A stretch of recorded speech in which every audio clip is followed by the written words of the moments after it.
We are going to go ahead and get started. Welcome to the Adult Forum. We're so glad you're here. Happy Mother's Day to all mothers and grandmothers and great-grandmothers and great-great-grandmothers and all of you who practice mothering virtues. Good to have you here. I am really, really delighted. Hannah Shanks is a very good friend, and she was a good enough friend to say, yes, I'll come talk about my new book about mothering on Mother's Day. And so I'm really excited. I have a sense that Hannah's book is going to be bigger than she expects. She is already being asked to present around the country, several different conferences and things. And it's just sort of coincidental that she happens to be from St. Louis, happens to be a good friend. Hannah is an assistant professor of social work at Greenville College over across the river in Illinois. Before that, she worked at, help me with the Lutheran's place. Lutheran Foundation. The Lutheran Foundation of St. Louis. But in between those two, she worked for a brief moment at Holy Communion. Hannah is one of our summer substitutes in the front office. And it was really, really fun to have her and her son Ezra around. Hannah has just been published in her book, This Is My Body, Embracing the Messiness of Faith and Motherhood. And one of the reasons that I say that I think this book is going to be a little bigger than Hannah anticipates is that some friends of mine from college that have no idea that I knew Hannah have been raving about this book online. It really is, I think, an important piece of self-reflection and theology for the church today. I'm really glad to have Hannah's voice talking about the divine gift of motherhood, the mothering nurture of God, and the ways in which our bodies are gifts and can be a little messy. It is a delight to welcome Hannah to come and speak with us about her new book and a little bit about Mother's Day.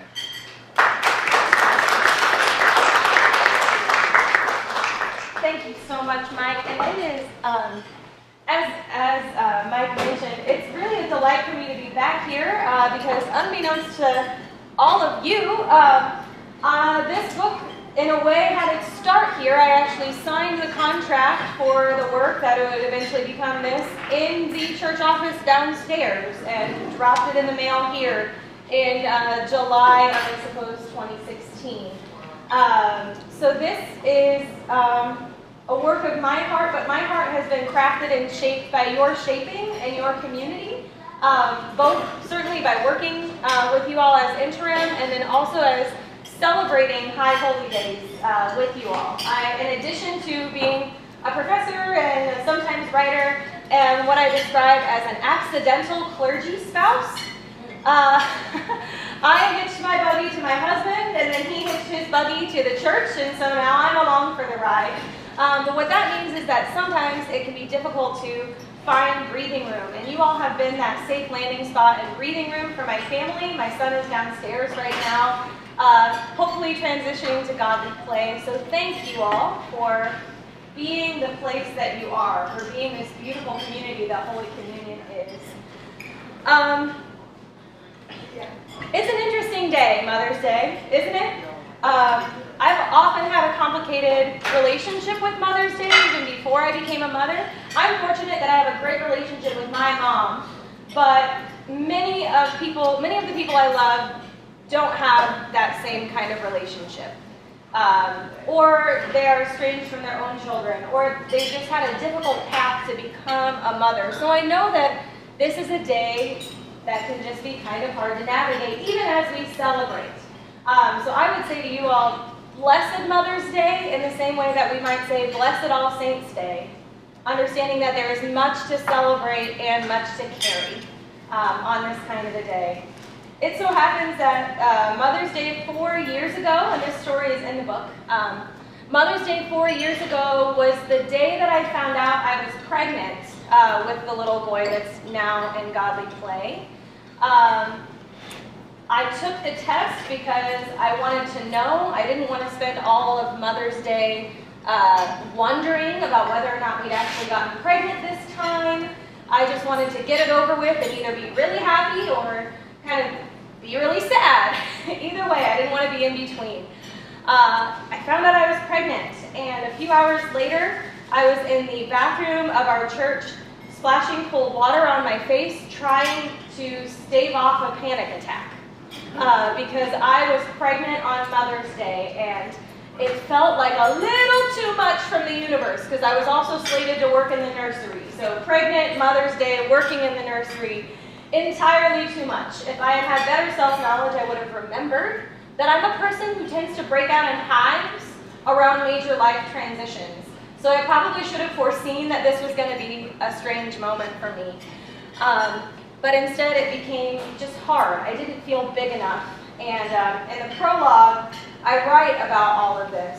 So Mother's Day 4 years ago, I found myself silently sitting in a pew, looking around at people who I felt were actual mothers. And instead of looking forward, I felt this sense of dread. And no offense to anybody else who's a mother in here, and no offense to my child, it's just our emotions do what they will sometimes, right? And so I found myself praying this prayer. Holy and merciful God, I cannot rise to this occasion. I cannot mimic Mary and say, let it be unto me as you have said. I'm not big enough to be a mom. I don't know how to do this. So help me, help me, help me. Thank you, thank you, thank you. Amen, amen, amen. And this was just on a loop for much of the church service. But when we began our communion ritual, I heard that liturgy as though for the first time. I heard our celebrants say, this is my body, broken for you. And the words kind of echoed around our church, and suddenly, instead of struggling to be in my body as it was, I was back together with myself. I was back in my body plus this extra new traveler who was with me. And when I knelt at the communion rail and received, this is my body broken, this is my blood shed, I remembered a celebrant that I heard years before who said, what we do in the work of communion is we put the separated body and blood of Christ back together in our own bodies. And so I took that communion, and I thought of that moment. I'm putting the body and blood of Christ back together in me. And I realized I was weaving someone else's body in my body at the same time. And it made me realize that there's just a lot more to communion than we have been given a chance to talk about. Partially because we have not done a great job in the church of listening to women, listening to the stories of our bodies, listening to the stories of motherhood and what it takes to bring people into the world, whether biologically or just doing the work of mothering for those who come into our paths. It set me down a path of evaluating what the church had told me about my body. And it was a bit of an uncovering that had both holy and horrific moments across my 30 years of life. There were moments that were great and moments that, as I started remembering, realized that was unhelpful and actually just absolutely harmful, learning to be a woman in the church.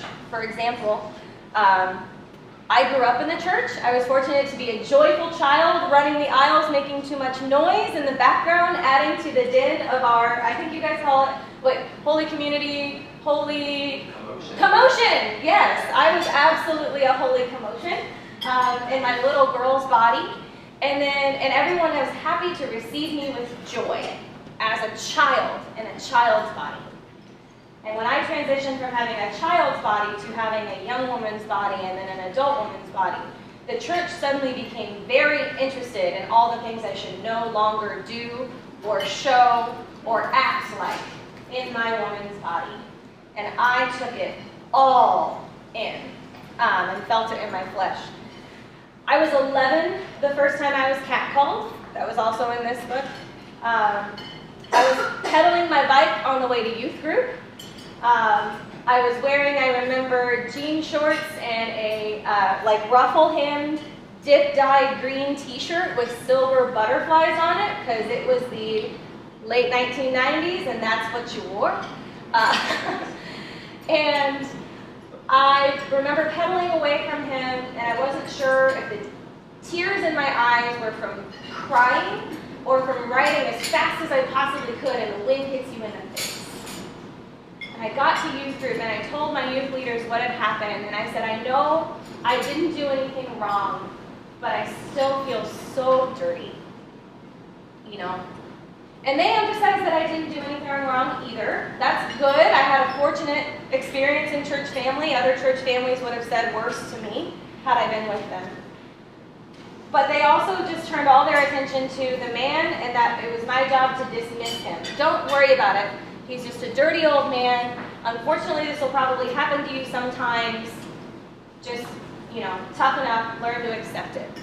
Don't make a big deal out of it. And I didn't. I made such a small deal out of it that when I went home, I didn't even tell my parents that it had happened. And he lived across the street from me. And the next Sunday after I'd been catcalled, I stood in church and I sang about Jesus and Father God, and in my tradition, even though we had more expansive language, my church didn't make use of it. It was only male pronouns all the time. And I remember being 11 and wondering if God had more in common with that rude man than with me. And wondering if when we say, this is my body, whether my body had any part of the gospel and what was going on. And I've since learned that actually that's a newer phenomenon in the church. Let me find where I earmarked this. Sorry. Whatever, I researched it, I wrote it, I'll just riff. The early church fathers and mothers, by the way, I know we call the study of the early church patristics. I need to fight with whoever did that. There were desert mothers along with desert fathers. Amma Syncletica, Amma Theodora, look them up, they are amazing. Women of just great wisdom. But in the early church, Clement of Alexandria, Origen, a number of our other fathers and mothers who we studied, were happy to use women's bodies and women's ways of leading in the world as examples of how Christians should be. That we held women up as an example, just women in their natural state, as an example of how we should be in the world. That had never happened in my church.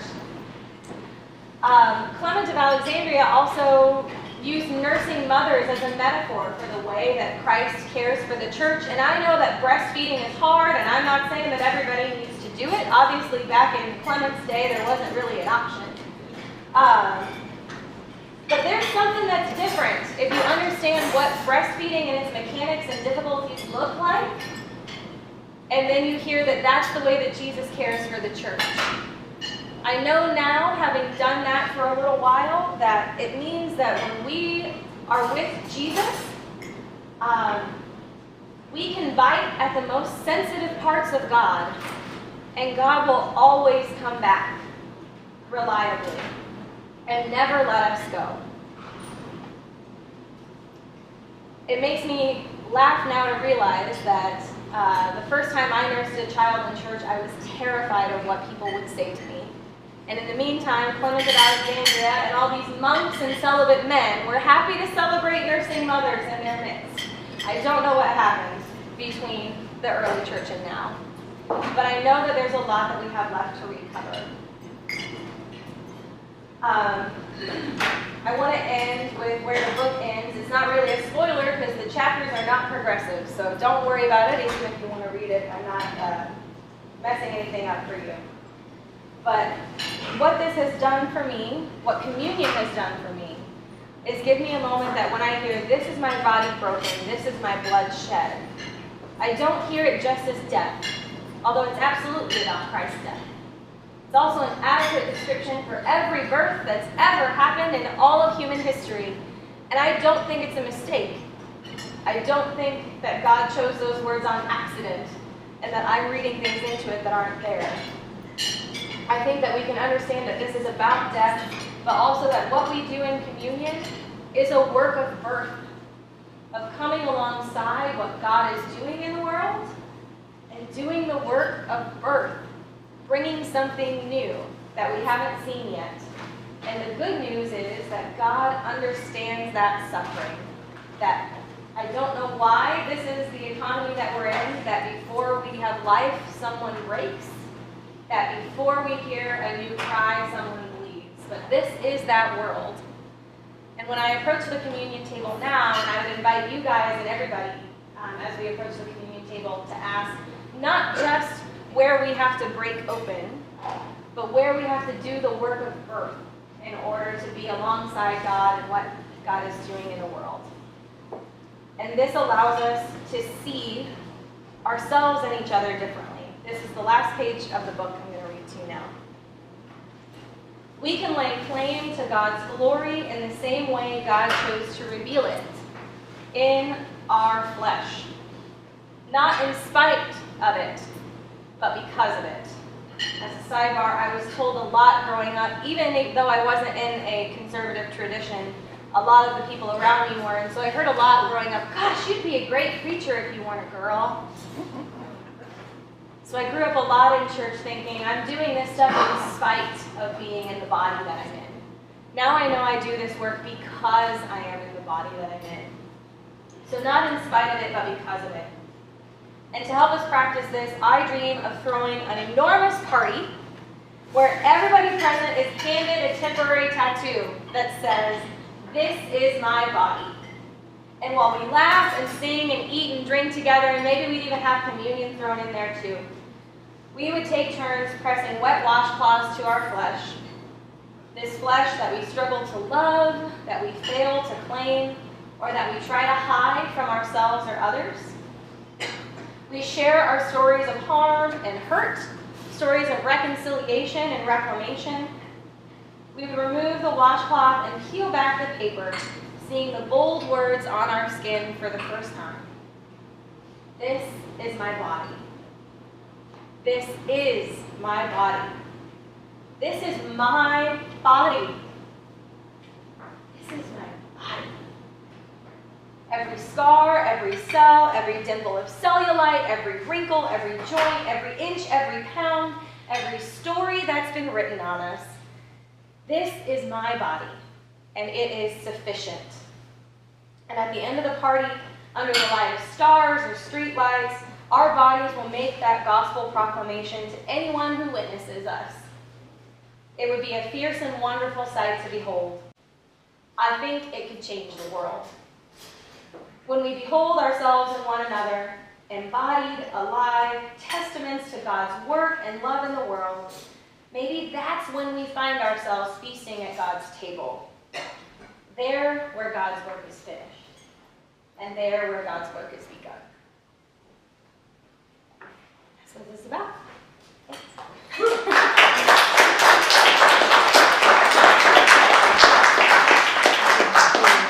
So the next step in the adult forum, on your table you'll find some half sheets of paper. We're going to talk amongst ourselves. If you're not at a table, please do join the table.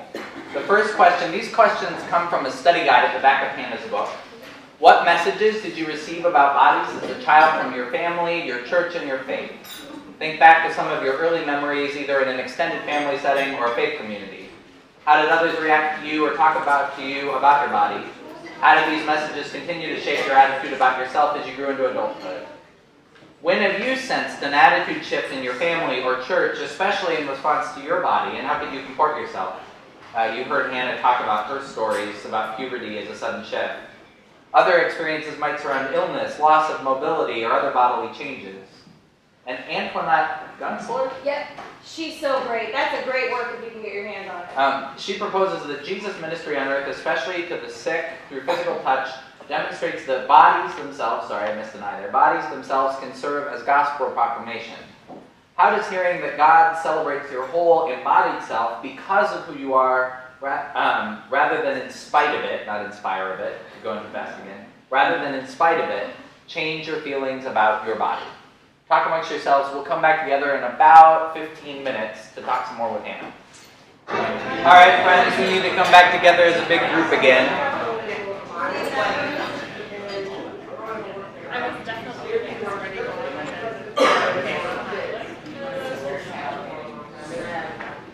So, what did you talk about?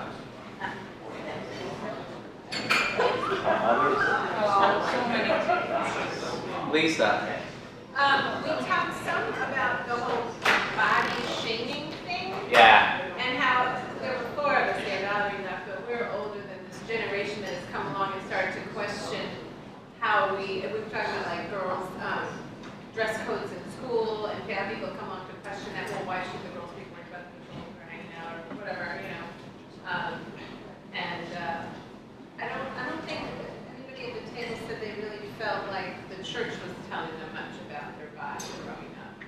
more just the whole society? Yeah, the whole of society plays a role in gendering and saying this is what you're supposed to look like, wear, cover up, uncover, and that's pervasive. And the church is one of the places society does it, but it happens everywhere. Anybody have a different sense of church with that? Oh, we had a reaction back there. No? No, we're good. All right. We're not going to talk about it in a big group. Tom? I mentioned for us in the church it wasn't an overt message, but there were altar boys, no altar girls, and it's very, still patriarchal structure. Yeah, and that's true even, Tom grew up Catholic, and it took a little bit longer in the Catholic Church, but it was true even in the Episcopal Church for a long time. There were no women on the altar at all. There were no women serving communion at all. And that, we think a lot about here at church. One of our goals sort of consistently is to image on the team that's up front and vested what the diversity of the congregation looks like. And we don't always get it 100%, but that's something we try for. And part of that is this theology that happens that bodies that are dressed to look holy on Sunday mornings, as weird as that theology is, we want that to reflect the diversity of the experience of the congregation. What else did you talk about? Teamwork, Suzanne. David? We talked about the different children and large families and how some of them are more difficult than others, and the mothers are trying to emphasize certain standards in church, and some of them go astray, and sometimes they come back, and sometimes they don't. The challenges of emphasizing the parental values. Yeah, it's a diverse world out there in terms of how we parent and how kids respond. What else came up for you? Deval? We talked a lot about how in many of the faith traditions at this table, that the physical body and the blood are abstractions. They're words. They're otherworldly, and we don't live inside our physical bodies. And we talked about physical traditions in the church, like laying on of hands or anointing, and how special that is. And do you want to respond to that? Sure, yeah. It's interesting. I agree, first of all, that there's a lot of this, there is my spirit and my body, and I was absolutely raised, the theology that I picked up on was that bodies are temporary. I was taught not to invest a whole lot in my body. The particular woman engendering that I got was that, looks are fleeting. I wasn't supposed to put a lot of stock in my body. I was supposed to see people for who they were inside, and, that part's really good. But again, our Orthodox church tradition is, it's in the Nicene Creed that this is Jesus is fully man and fully God. And so the flesh is not something lesser than the spirit. And we dismissed Gnosticism a long, long time ago with this idea that the spirit is of the heavens and that's the better thing, and the flesh should be kind of derided or ignored or put aside.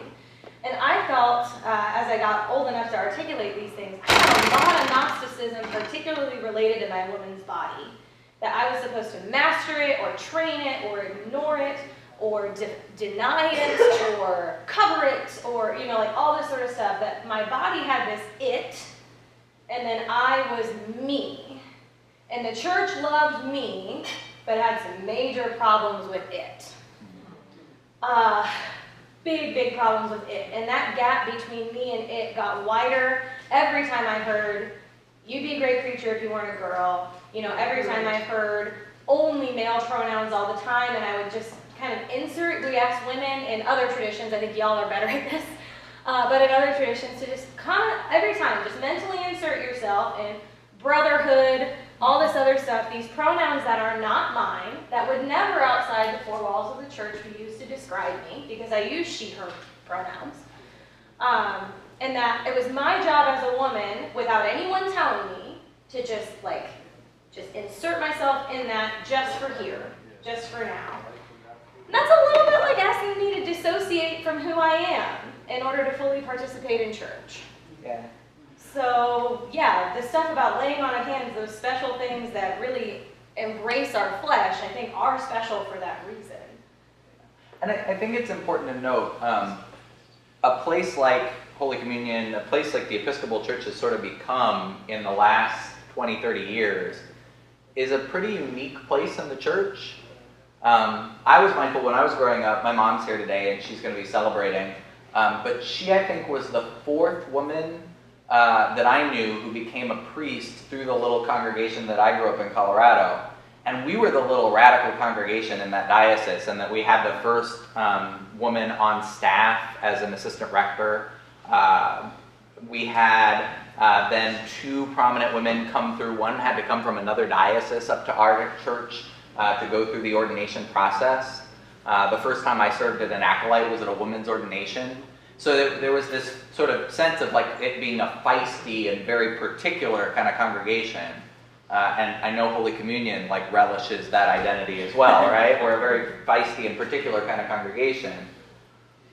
But I think it means that we do have to ask these questions and problematize not just for our own tradition, but the wider tradition of Christianity. What are the messages that have been proclaimed and have been preached and have been a part of it? Because if we're not actively thinking about that and pushing in another direction, then the default current goes a very particular way. What other questions, thoughts? Lisa? Just related to what you were just saying, Diane was saying she went to church here, and she was about 10, she recalls that they had a woman priest here. Yeah. And so that, I guess you said it kind of sent the message to you that that was a possibility. And, you know. Yeah, Holy Communion was one of the early congregations in the Diocese of Missouri to call a woman to be a priest here.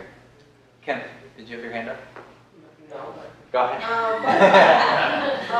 think most of what came out here was when we were just all, I mean, all women at the table, just very young girls, young women, lots of issues that we kind of developed around our body image, be it anything from, colorism to our build, you too heavy, too skinny. These two women brought up, why is short funny? Why is being short funny? It's like this, it seems almost like, I feel like sometimes people took out their frustrations or their confusions or their just sense of humor about certain things out on our humanity as we were growing from girls to women. Yeah. That's just All of the ways in which we label and categorize and sort bodies are sometimes problematic. I mean, sometimes you got to play things for humor because what else are you going to do, right? But all of them can be problematic. It's something that before I moved to St. Louis, I had never heard of the paper bag test. This idea that there were certain folks who were lighter skinned, lighter than a paper bag, who were seen as better in the black community. That colorism was a part of the experience. But all of these ways that we sort bodies and saying, is that really what God intended us to be doing? When we say all people are created in the image and likeness of God, do we really mean only a very specific subset and then everybody else is sort of less in the image of God? Like, how does that work theologically? I'm problematizing it. I wanted to ask Hannah, like, one of the things, I did a master's degree in theology with an emphasis on Eucharistic theology, and being such an Episcopalian, I had not ever really heard those words, this is my body, and extended it out to, like the Eucharist could be an affirmation of who I am. Can you talk for a moment about, was it that particular Mother's Day you heard it that way? What has that done for you in terms of receiving Eucharist from there? Talk a little bit about Eucharistic theology, because you touched on it, but for me, that was the part with this book that just sort of blew my mind wide open. It made me want to go rewrite my thesis. I want to read it. So it was not that particular Mother's Day. I actually had, I need to set my coffee mug down. I talked too much with my hands, it's gonna go right over my shoulder.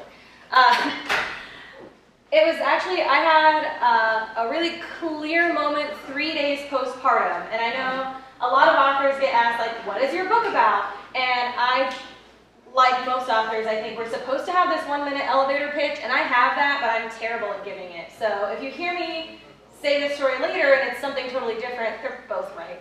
But in this particular moment, it was 3 days postpartum, and for those who have had the experience of giving birth, you'll know that 3 days postpartum is a very interesting body to find yourself in. It is unlike your body at any other point in your life. And in my case, it was exceptionally interesting. I was very ill still, and my son was very ill, and he was still in the hospital. He was not with me, and so instead of nursing a baby, I got the unmatched joy of wrestling a very large industrial-grade breast pump every 3 hours.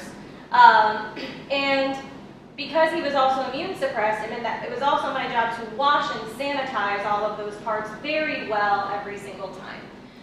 So I was up 3 days postpartum at 3 o'clock in the morning, washing my breast pump parts in my upstairs bathroom sink because I was not allowed to make more than one trip up and down the stairs per day. And I was very bleary-eyed, and I caught a glimpse of myself in the mirror. And while this moment for me was postpartum, I think a lot of us have had these moments where you catch your reflection, and you're like, I do not know who that person is. But that is not me. We might look too much like a relative, or we're just looking a mess, unlike we ever look otherwise in our life. So I caught a glimpse of myself in the mirror, and my only reaction in my head was just, I guess this is my body now. I guess this is just it. And when I thought those words, this is my body, this weird other layer happened where I heard every celebrant I'd ever heard in my life, all at once, all of their voices layered on top of one another saying, this is my body given for you. And it kind of rocked me. I was like, wait a minute, there's something happening here. Now I should say, there are 3 reasons why that moment happened. The first is that I have been shaped in a really rich tradition, and I do have a theological imagination that I'm super grateful for. The second reason is because it was 3 o'clock in the morning, and I hadn't slept in several days. And the third reason is because I was on all of the pain medication. Okay, but that doesn't mean that it wasn't still meaningful. I just want to point out that there's some intersections happening here. So for me, there was that moment of, oh my gosh, if that's true, then everything that I've been doing in Eucharist has been told to me that it's about death, but this is also an accurate description for birth. And I am not that smart, so why have I never heard this in church before? Because I think this seems like a really helpful way for people to understand Eucharist. And not the only way, but a helpful one. So that kind of set me off. I'm a big old church history and theology nerd. So I just started reading all the things, and I found out I wasn't the only person who had thought this, but all of the people I could find were either super, super dead, like 13th century dead, real dead, okay? Alive in the communion of saints, but real dead here. Or this really high feminist theology that was in some incredible theological journals that I could not hand to my mom or my sister and be like, look at this. This is incredible. This is game-changing. And so I realized I had to write the book that I wanted. So that became it. But that was the moment of, okay, there is something here that we need. So speaking of the book, you can get it on Amazon, or if you want, you can get it today. Hannah has several copies for sale. She can take credit card. If you do use credit card,